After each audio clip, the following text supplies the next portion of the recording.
To our West Virginia National Guard family, I want to quickly update you on the things that are going on with the Guard related to support to the coronavirus issue we face as a nation and as a state. Currently, we continue to ramp up our efforts to support a variety of different agencies across the state and across the nation to address the threats that we face. But today I'm coming to you asking you, both as Guardsmen, civilian employees, and family members, to take on a different mission. What I ask us to do is be the leaders in our state and our community in addressing what the governor and our medical professionals are asking us to do to help flatten the curve in our state and address the threats going forward. Those include pieces of good hygiene, good medical surveillance of ourselves and our families, as well as working through the challenges of the social distancing. And for those of us who are in critical roles, who must come to work, to include Guardsmen who are supporting the mission, as well as those of us who work in the private sector in healthcare, utility services, retail food preparation, as well as the retail food stores, that we reinforce not just to ourselves but to our fellow workforce that we need to practice those things of hygiene, of disinfection, of social distancing and spacing as much and where possible. We need to minimize our movement when we need to go out to the grocery, when we need to go out to the bank, or we need to go to the pharmacy.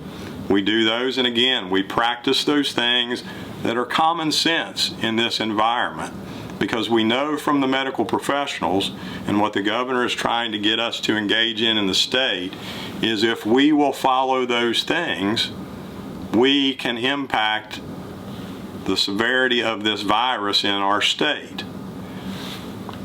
Information is currently out there that shows that in some states that have taken the same actions that we're taking and restricting movement, encouraging telework, only having critical workforce out, and when they are out, practicing hygiene, medical surveillance, safety, and those things, that the curve flattens much more drastically than in states who right now are experiencing severe challenges in dealing with the coronavirus. But we, the National Guard, are recognized as the leaders in this state.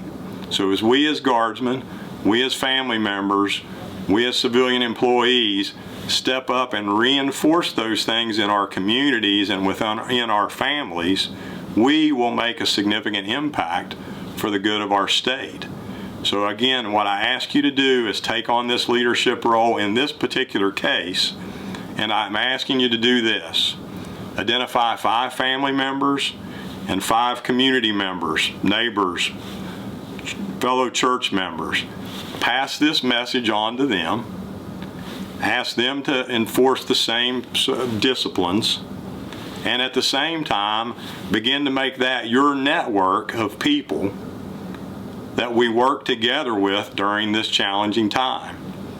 If we can each of us build a network of 10, we have a great opportunity to stay engaged with each other related to all the challenges we face with this.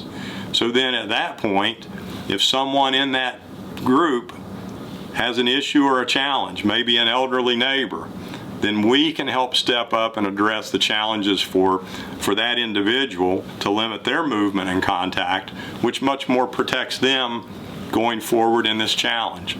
We've got to all work together. We as the Guard family have to be the leaders in the state in reinforcing this. Yesterday, I was made aware of some things that just are things, and the reason I'm coming to you today. There were still bingo halls having bingo sessions. We know that's not appropriate in the current environment. In Charleston, West Virginia, there was a group of families that had an indoor pool party at a hotel. Clearly, that's not acceptable. There were folks that were doing other events that should not have been doing those based on the things that the medical professionals are telling us we need to do. That's why I felt it important to come to you as the Guard family to step up, be the leaders, spread this throughout the communities, and let's take on this challenge and resolve this issue going forward. Thank you, and God bless you for all you do.